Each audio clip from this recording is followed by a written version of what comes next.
욥기 5장 1절에서 7절까지 말씀입니다. 네게 응답할 자가 있거든 이제 부르라. 네가 성도들 중에 누구에게로 향하겠느냐?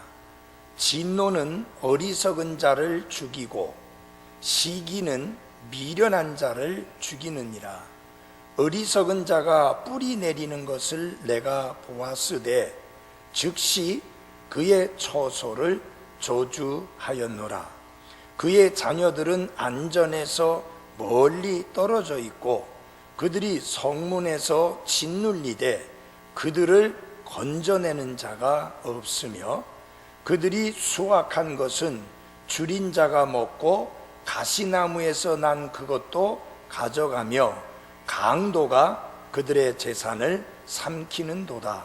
고통은 티끌에서 생기지 아니하며 고난은 흙에서 솟아나지 아니할지라도. 7절 같이 읽겠습니다. 시작. 불티가 위로 날아가는 것 같이 사람은 고생하려고 태어나느니라. 아멘. 우리 함께 이 말씀 읽도록 하겠습니다. 오른쪽에 시작. 우리 믿음의 창시자여 또 완성자이신 예수 그리스도를 바라보자. 히브리서 12장 2절 말씀. 아멘. 앉아주시기 바랍니다. 오늘은 고난에 관한 불편한 진실이라는 제목으로 말씀을 드리겠습니다. 고난 좋아하시는 분이 있어요? 아무도 없을 거예요. 그러나 여러분과 저의 삶에서 절대로 피할 수 없는 것이 하나 있다면 그것이 바로 고난입니다. 그래서 우리는 고난에 관하여 성경이 무엇을 말씀하고 있는지 자세히 살펴볼 필요가 있습니다. 이 엘리바스는 욥을 잔인하게 비난을 합니다. 그리고는 욥에게 이렇게 요구를 합니다. 너는 스스로 의로운 사람이라고 주장을 하는데 너처럼 의로운 사람들이 고난을 받는 것이 맞는다고 주장해 줄 사람이 있는지, 너의 주장에 답변해 줄 사람이 있다면 그 사람을 한번 불러보라. 이런 식으로 어떻게 보면은 비아냥거리고 있습니다. 그게 1절 말씀이에요. 네게 응답할 자가 있거든 이제 부르라. 네가 성도들 중에 누구에게로 향하겠느냐? 네가 주장하는 대로 너는 깨끗하고 반듯하고 의로운 삶을 살았음에도 불구하고 내가 지금 이런 말할 수 없는 재난과 재앙과 고난을 당한다고 하는데 너같이 반듯하게 살았는데도 불구하고 고난을 당한다는 사실에 대해서 그게 맞다, 그렇게 주장해 줄 수 있는 사람이 있는지 한번 알아보고 그 사람 한번 데려와 봐라, 불러와 봐라 라고 이렇게 욥에게 공격을 합니다. 이 엘리바스의 이런 공격은 무슨 의미가 들어있느냐? 현재 욥이 당한 고난, 재난, 그 재앙은 욥의 죄 때문이다라고 하는 것이 이 엘리바스의 주장입니다. 그래서 엘리바스는 2절 말씀에서 뭐라고 말씀하고 있느냐 하면은 욥은 진노의 사람이고 어리석은 사람이라는 것입니다.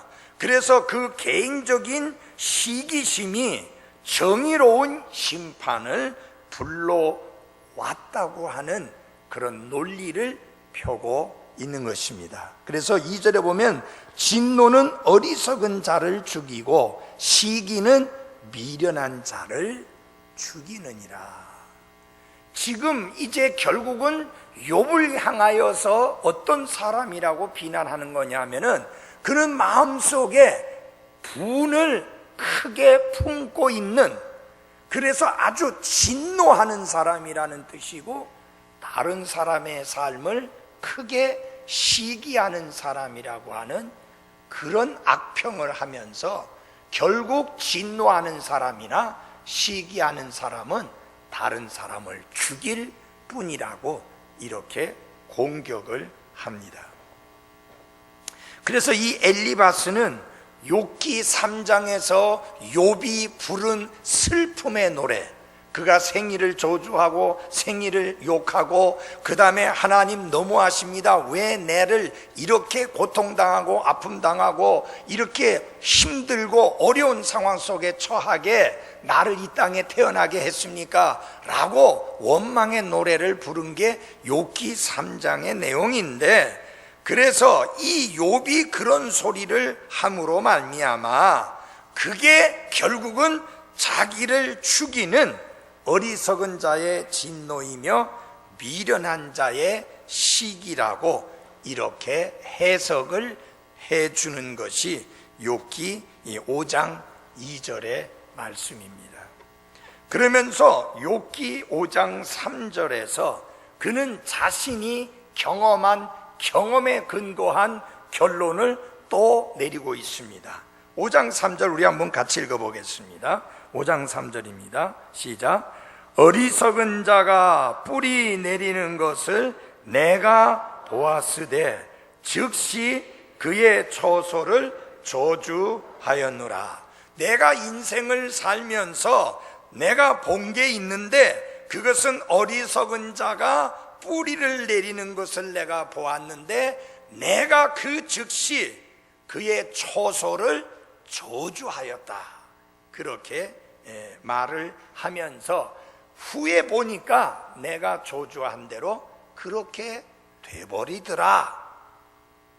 마찬가지로 욥아, 내가 당한 일이 내가 어리석은 자로서 악을 뿌리 내렸기 때문에 결국은 그 결과로 저주를 받은 것이다 라고 이렇게 악담을 하고 있는 것입니다.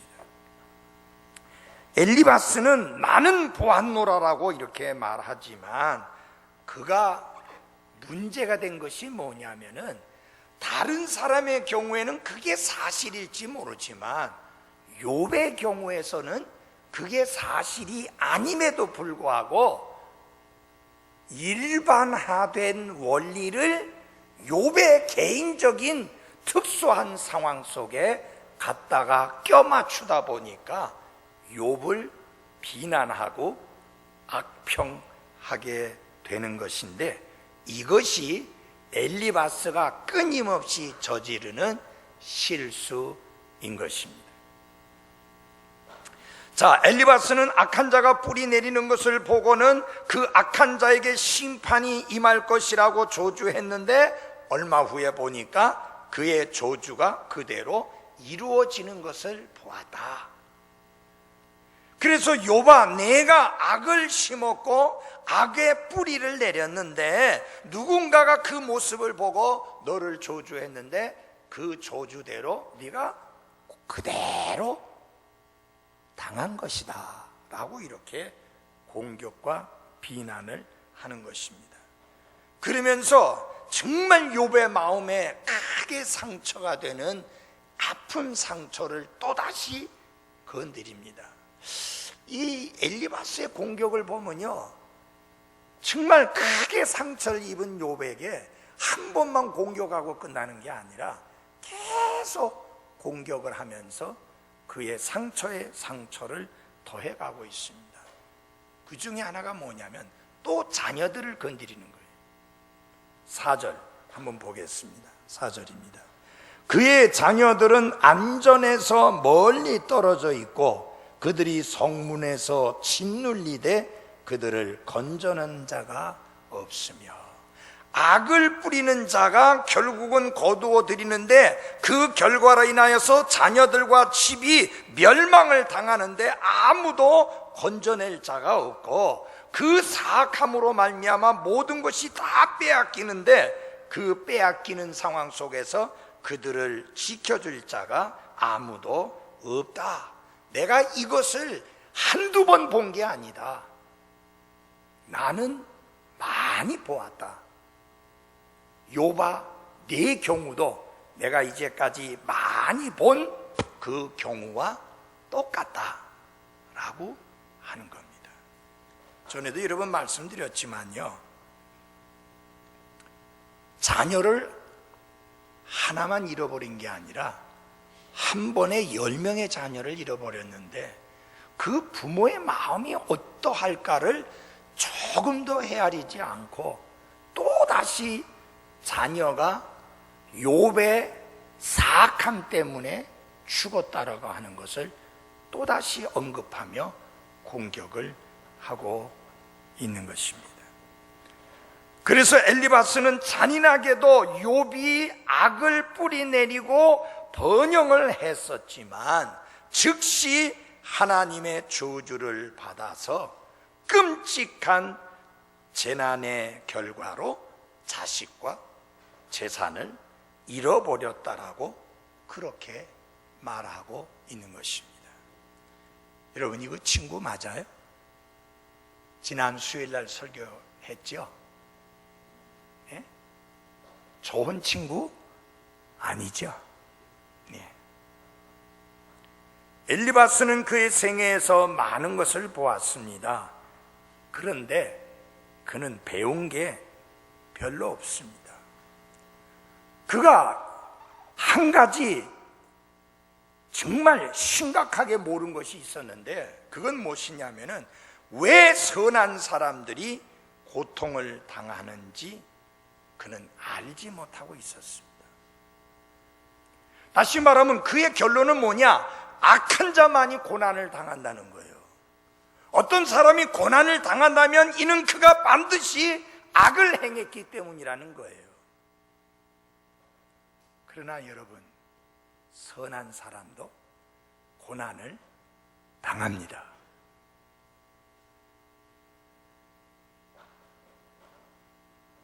그러니까 결국은 엘리바스의 문제는 무엇이냐면은 일반적인 원칙을 욥에게 적용함으로 말미암아 또다시 그는 잘못을 저지르고 있다고 하는 사실입니다. 예, 엘리바스가 말한 것이 여러 사람의 생애에 그것이 맞을 수 있습니다. 그들이 사악한 일을 행했고 악을 뿌렸기 때문에 그 결과로 재난을 거두고 고난이 닥치고 그리고 여러 가지 재앙이 닥친 거 물론 틀림없는 사실입니다. 그러나 중요한 것은 뭐냐? 이것이 욥에게는 해당 사항이 아니었다라고 하는 사실입니다. 악한 사람들이 벌을 받는 것은 사실이고 그것은 당연한 것인데 누가 그것을 부인하겠습니까? 그러나 지금 욥은 잘못을 저질러서 사악한 짓을 행해서 하나님 앞에 매를 맞고 있는 게 결코 아니라고 하는 것이며, 그는 사악하지도 않았고 어리석지도 않았고 다른 사람을 시기하거나 질투하지도 않았습니다. 그럼에도 불구하고 그는 고난을 당했습니다. 욥은 의로운 사람이라고 하나님께서 여러 번이나 입증을 해 주셨는데 욥기 1장과 2장에 2번씩이나 하나님은 욥에 대하여 그는 완전하고 곧바르며 하나님을 두려워하고 악을 멀리하는 자라고 분명히 말씀해 주셨습니다. 그런데 이러한 사람을 사악하고 죄를 지어 심판을 받았다라고 이렇게 몰아붙인다면 이것은 심각한 잘못이 틀림없는 것입니다. 그의 판단은 잘못되었습니다. 그러므로 다시 한번 말씀드리지만 지난 역사 속에서 많은 그리스도인들이 다른 그리스도인들에게 상처를 주어서 실족하게 한 경우들이 많이 있었는데, 그것은 무엇이냐면은 다른 사람이 겪고 있는 고난, 그의 삶의 고통과 아픔과 슬픔에 대하여 함부로 판단하고 말함으로 말미암아 크게 상처를 주고 아픔을 주는 경우들이 많이 있었다라고 하는 사실입니다. 여러분, 수차 반복합니다. 고난당하고 아픔을 겪고 있고 슬픔을 당한 사람에게는 뭐가 필요하다고요? 위로가 필요합니다. 격려가 필요합니다. 그를 일으켜 세워주는 용기를 북돋아주는 게 필요하지. 당신이 이렇게 악을 행했기 때문에, 이렇게 하나님께 불순종했기 때문에, 이렇게 하나님의 말씀을 거스렸기 때문에 이런 끔찍한 고난과 재난이 당신의 삶에 있는 것이다. 그러니 빨리 회개해라. 그러니 빨리 하나님과 바른 관계를 가져라. 라는 식으로 공격을 하고 판단을 하고 비난을 하는 것은 정말 주의해야 되고 피해야 될 사실입니다. 우리가 아는 것은 결국 뭐예요? 겉에 드러난 것 외에 그 속 중심을 알 수가 없잖아요. 그러니까 함부로 판단하는 것을 삼가해야 하는 것입니다. 특별히 고통당하는 분들에게, 아픔을 겪고 있는 분들에게, 슬픔을 당한 사람들에게 가까이 가서 대화하거나 교제할 때 특별히 격려하는 말, 위로하는 말, 용기를 북돋아주는 말들에 인색하지 않는 그런 그리스도인들이 되어야 합니다.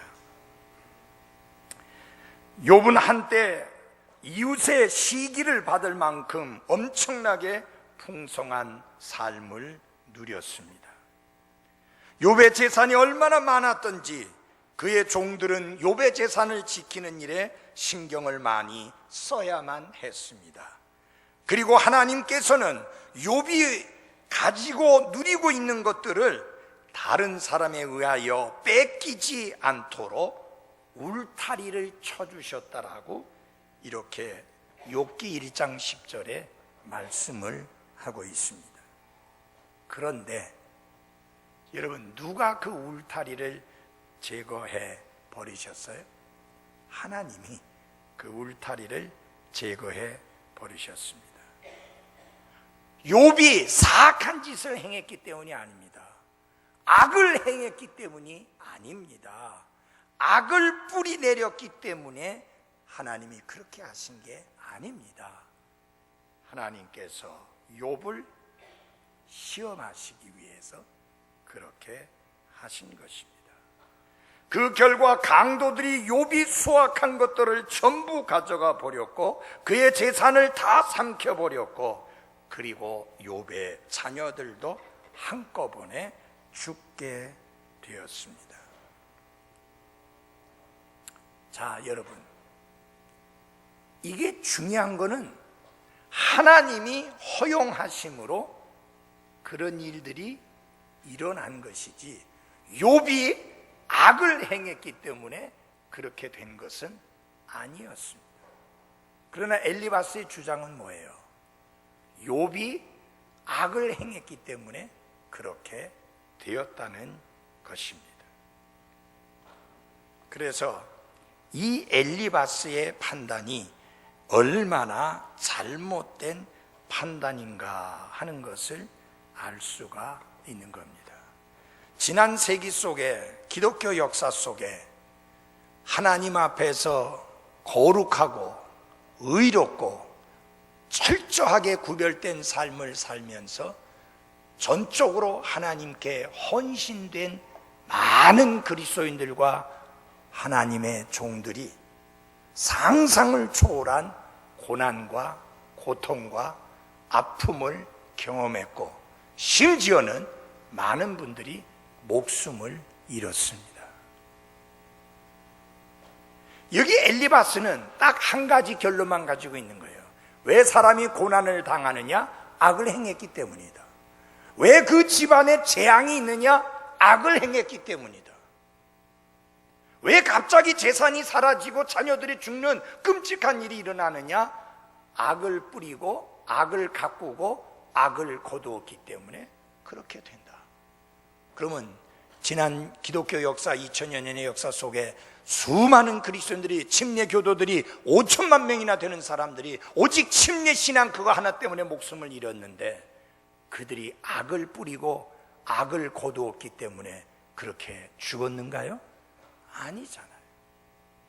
우리가 하나님 앞에 거룩하게 철저하게 구별되고 헌신된 삶을 살기 때문에 오히려 우리에게 더 큰 고난과 더 큰 시련과 더 큰 아픔과 더 큰 고통이 올 수도 있다는 사실이 분명한 것입니다. 그런데 엘리바스는 결론이 하나예요. 왜 고난을 당하느냐? 악을 행했기 때문이다. 왜 삶에 재앙이 있느냐?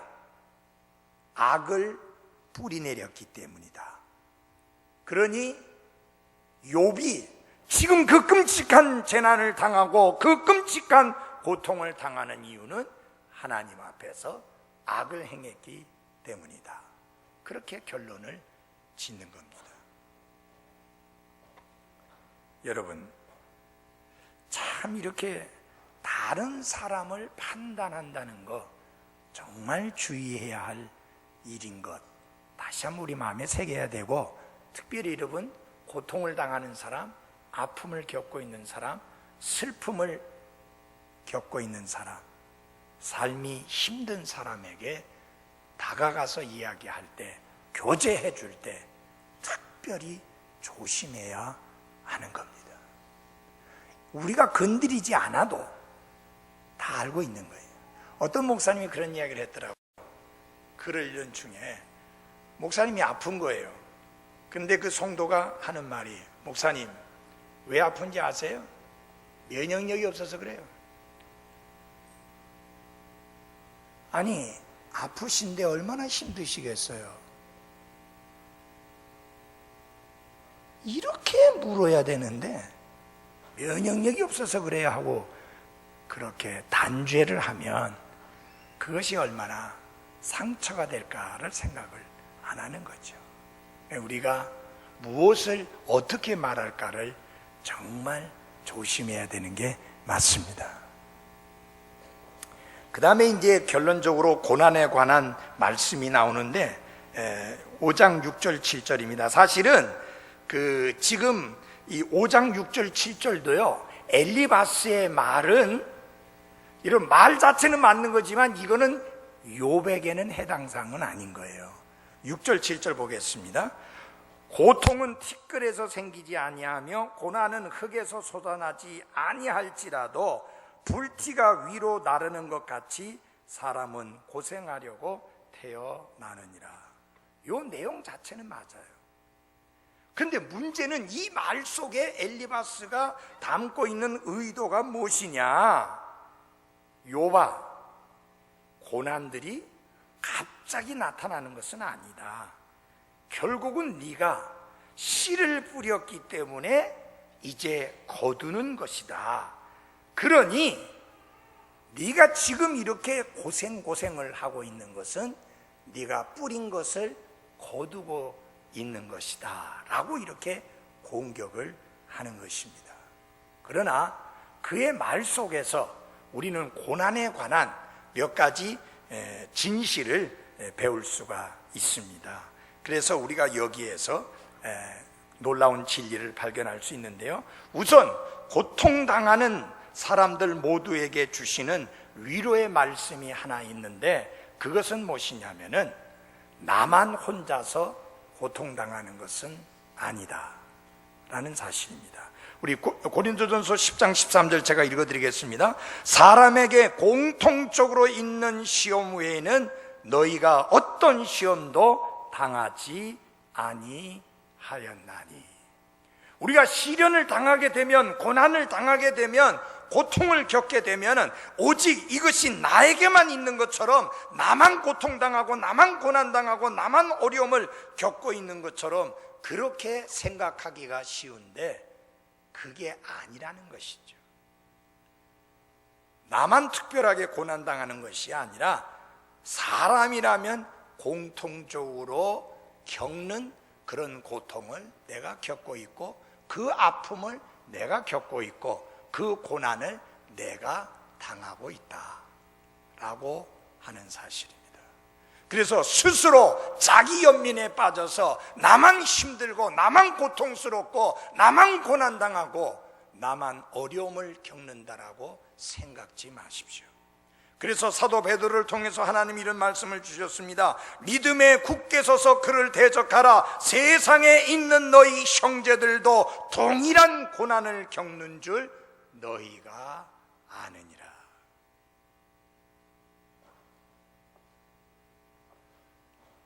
그래서 우리는 이 고난을 당하면서 자기 연민에 빠지지 아니하도록 주의해야 할 필요가 있습니다. 여기 고난과 관련해서 우선 고난이 어디서부터 오느냐라고 하는 것을 보겠습니다. 5장 6절에 보면은 이렇게 나옵니다. 고통은 티끌에서 생기지 아니하며 고난은 흙에서 솟아나지 아니할지라도. 그래서 고난이 어디서부터 오느냐? 부정적인 면에서 뭐예요? 고난은 땅에서 잡초가 자라나듯이 우연하게 생겨나는 것은 아니라 하는 것입니다. 그것이 어떤 외적인 것, 티끌이나 흙과 같은 그런 곳에서 나오는 것이 아니다라고 하는 것입니다. 그러면 고난은 어떻게 해서 생기게 되느냐?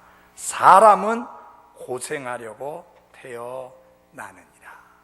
결국 이게 뭐냐?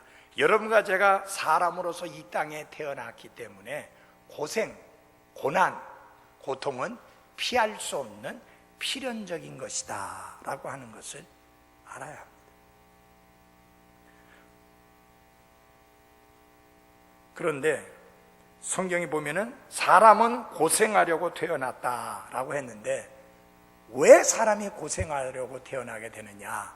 사람은 죄 가운데 수태되고 죄 가운데 태어났기 때문에 죄와 고난은 단단하게 연결이 되어 있기 때문에 피할 수 없는 것이다 하는 것입니다.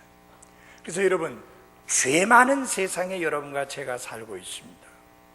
그리고 이 땅에 태어날 때 죄 가운데 잉태됐고 죄 가운데 출생했기 때문에 사람으로 태어난 저와 여러분은 고생은 어쩔 수 없이 반드시 따라오게 되어 있습니다. 이 고생은 아담과 이브가 하나님 앞에 범죄하고 난 다음에 하나님이 선언하신 그 선언의 내용 중에 하나입니다. 네가 이마에 땀을 흘려야 먹고 살리라. 그 말은 한마디로 말해서 고생해야 먹고 살 수 있다는 그런 이야기입니다. 그 전에는 고생할 필요가 없었습니다. 그저 즐기고 누리기만 하면 됐었는데 지금은 그렇지 않죠. 뭐가 가져온 결과예요? 죄가 가져온 결과예요. 그래서 죄가 가져온 결과가 그대로 남아있는 이 세상에 여러분과 제가 성도로서 하나님의 자녀로서 살고 있다 할지라도 아직까지 우리가 죄성을 가지고 있고 죄악된 세상에서 살고 있기 때문에 고생, 고난은 어쩔 수 없이 함께 따라온다는 사실을 우리는 기억해야 할 것입니다. 우리가 구약 성경을 보면은 특별하게 사람들이, 특별히 이스라엘이 고난을 당하게 된 경우를 보면은 하나님께 대한 불순종으로 인하여 고난을 당했습니다. 그래서 포로로 잡혀가기도 하고 그 다음에 종로로 타는 삶을 살기도 하고 딴 나라가 와서 그 나라를 침략함으로 말미암아 수많은 사람들이 목숨을 잃고 결국 그들이 농사 지은 것도 몽땅 다 빼앗기고 마는 그런 아픔과 고통을 겪었습니다. 그것은 하나님께 대한 불순종 때문이었습니다. 신약 성경을 보게 되면은 그리스도인의 삶에 고통이 오는 경우가 있습니다. 하나님께 불순종하고 거역하는 그리스도인들에 대한 하나님의 무엇에 의해서? 징계에 의해서입니다. 그래서 고난에는 세 가지 기원이 있습니다. 하나는 그리스도인이 하나님께 불순종하고 거역하여 하나님 앞에 채찍을 맞고 징계를 당함으로 인한 고난입니다. 성경은 이 급수를 세 가지로 나눠서 하죠. 약한 자도 있고 병든 자도 있고 그 다음에 잠든 자도 있다. 징계로 인하여 약해질 수도 있고 병들 수도 있고 심지어는 목숨을 잃을 수도 있다. 그 말씀입니다. 그래서 여러분, 그 혼은 구원받아서 주님과 함께 있게 되지만 이 육체는 하나님의 손길에 의해서 약해지고 병들고 그리고 죽을 수도 있다는 것입니다. 두 번째 고난의 이유는 무엇이냐 하면은 하나님께서 우리를 시험하시고 연단하고 단련하시기 위해서입니다. 사도 바울은 자신의 신체에 있는 아픔과 고통 때문에 하나님 앞에 진지하게 씨름하는 기도를 3번이나 했습니다. 하나님께서 더 이상 기도하지 마라. 네 약한 것을 통해서 나의 강함이 드러나니까 더 이상 구하지 마라. 그래서 사도 바울은 자기 육체에 가시가 있어서 늘 그를 찌르고 힘들고 불편하게 됐지만 그 약한 것들로 인하여 오히려 하나님께 감사했다. 왜? 그 약한 것을 통해서 하나님의 강한 것이 드러났기 때문이다. 그래서 우리를 단련하고 시련하고 연단하기 위해서 우리의 삶에 시련, 아픔, 고통이 있을 수 있는 것입니다. 세 번째는 인생이기 때문에 겪는 고난입니다. 조금 전에 읽은 말씀 뭐라 그랬어요? 사람은 뭐 하기 위해서 낳느니라? 고생하기 위해서 낳느니라. 우리 찬송에도 보면 그런 게 많죠. 이 세상에 근심된 일이 많고 참 평안을 몰랐구나 하는 찬송이 있죠. 예. 내가 가는 인생길이 순탄하고 평탄해서 잔잔한 물처럼 고요할 때가 있지만 큰 풍파가 밀어닥쳐서 어려움을 겪게 될 때도 있습니다. 인생이기 때문에 그렇습니다. 그래서 고난이 어디서부터 오느냐? 하나님의 징계로부터 올 수도 있고 하나님이 욥의 경우처럼 시험하고 연단하기 위해서 올 수도 있고 그 다음에는 욥기서에 있는 말씀처럼 인생이기 때문에 사람이기 때문에 모든 사람이 겪듯이 겪는 그런 고생이 있습니다. 부자도 가난한 자도 모두 다 경험하며 살아갑니다. 그 다음에 두 번째로 이 고난의 보편성인데요. 뭐라고 말했냐면 불티가 위로 날아가는 것 같이 사람은 고생하려고 태어났느니라. 이 고난은 보편적이다. 고난은 인류 모두가 공통적으로 경험하는 것이 고난입니다. 궁전에 살고 있는 사람은 그 사람 그대로, 감옥에 갇혀 있는 사람은 감옥에 갇혀 있는 사람대로 모두 다 고난을 당하고 있으며, 그래서 고난은 모든 사람이 겪는 보편적인 것이 고난이다 라고 하는 것입니다. 이 세상에 태어나서 아무리 부귀영화를 누리며 사는 사람들이라 할지라도 고생과 괴로움에서 면제된 사람은 하나도 없습니다. 고난은 보편적입니다. 왜냐하면 죄가 보편적인 것과 마찬가지입니다. 그리고 제가 살고 있는 이 세상은 천국이 아니고 죄악으로 물들어 있는 세상이기 때문에 이 땅에 살고 있는 한 고난과 고통은 어쩔 수 없이 피할 수 없는 현실적인 것이라는 것을 받아들여야만 하는 것입니다. 그래서 무엇이 필요하느냐? 우리가 고통 가운데에서도 인내할 줄 아는 게 필요합니다. 두 번째로는 고통 가운데서도 다른 사람들을 동정하고 배려할 줄 아는 그것이 필요합니다. 잘못하면요, 내가 당하는 고난에만 집착을 해서 그래서 자기 연민에 빠져가지고 다른 분들의 고통과 아픔과 슬픔에 대해서는 상당히 냉담해질 수 있는데, 우리 그리스도인들은 그렇게 마음이 차가워지지 않도록 주의해야 하는 것입니다. 여러분, 교제가 뭐예요? 힘들고 어려워하고 지치고 피곤해 있고 주저앉아 있는 사람을 격려하고 위로하고 용기를 북돋아 주고 일으켜 세워주는 것이, 그게 진정한 교제인 것입니다. 그래서 두 사람이 하나보다 나으면 뭐라 그랬어요? 하나가 넘어지면 그를 일으켜 세워줄 수가 있다 그랬지 않습니까? 그게 교제입니다. 여러분, 일주일 동안 생활하면서 안 믿는 사람들과의 접촉 속에서, 이 세상 생활 속에서 얼마나 많이 다치고 상처받고 마음 상하고 힘들고 어려운 시간들을 보내고 모이게 됩니까? 그때 우리는 서로를 살펴보아 격려하고 북돋아주고 세워주는 진정한 교제가 이루어져야 하는 것입니다. 아주 중요한 부분이에요. 마지막으로 고난에 관한 세 번째 사실은, 고난은 인생으로 사는 한 확실히 있게 마련이다 라는 고난의 확실성입니다. 마치 불티가 위로 날아가는 것과 같다라고 이렇게 말씀을 했습니다. 눈물은 요람에서부터 무덤에까지 이르는 사람의 길을 항상 뒤쫓아 갑니다. 그래서 여러분, 이 눈물은 우리가 마지막으로 숨을 거두는 그 순간까지 눈물은 우리의 생애에 따라오게 되어 있습니다. 내 스스로를 인하여 울 수도 있고, 내 가족을 인하여 울 수도 있고, 그리스도 안에 형제 자매들로 인하여 울 수도 있습니다.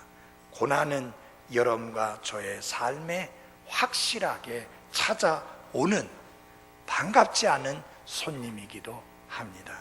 그래서 여러분, 어떠한 부도 이 공통의 운명으로부터 면제시킬 수 없고, 어떠한 권력도 그러한 면제를 가져오게 할 수 없습니다. 고난은 함께 가야 하는 것이, 그게 바로 인생 길이기 때문입니다.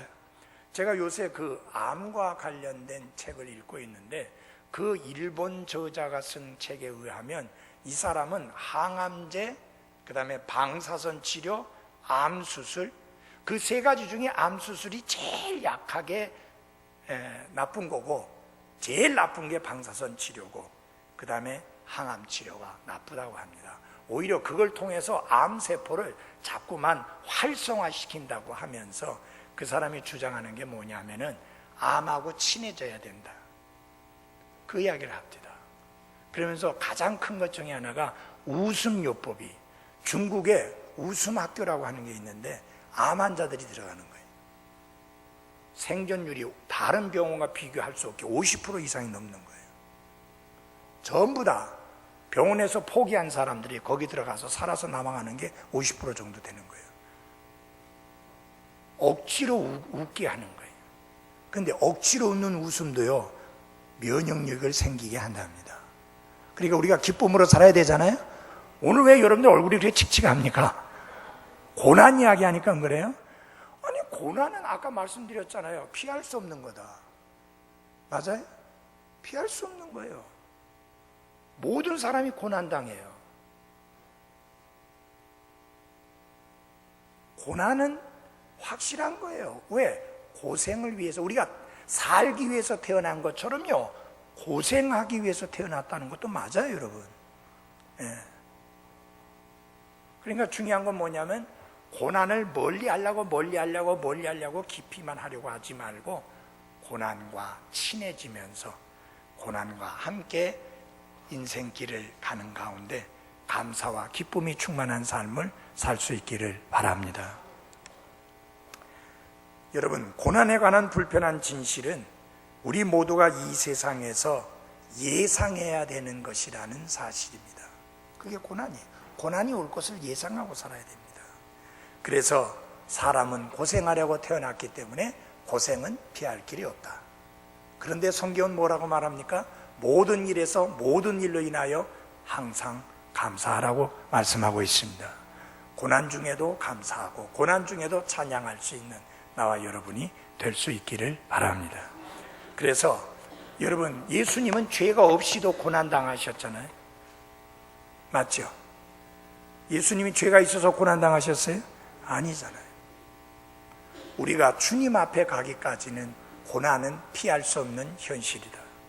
중요한 거는 이 고난 중에 기뻐하는 거, 고난 중에 감사하는 거, 고난 중에 노래하는 거, 고난 중에도 고난을 극복하고 주님을 섬기는 것, 이것이 여러분과 저가 선택해야 될 그리스도인의 인생 길인 것을 기억하십시오. 우리 다 같이 기도하겠습니다.